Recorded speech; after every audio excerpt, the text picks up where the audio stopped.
25 февраля – день Алексея Рыбника, наполненный древними традициями и мудростью предков. В этот день православные вспоминали святителя Алексея, митрополита XIV века, государственного деятеля и чудотворца. Наши предки верили, рыба на столе приносит достаток, а простота угощений обещает удачный год.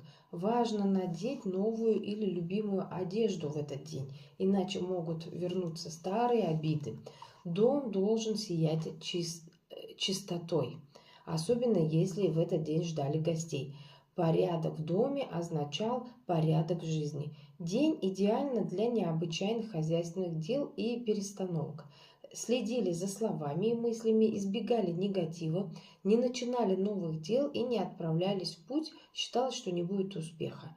Не рассказывали свои сны, приметы по погоде. Ясное небо было это к урожаю. Морозы к теплому марту, а туман к дождливому лету.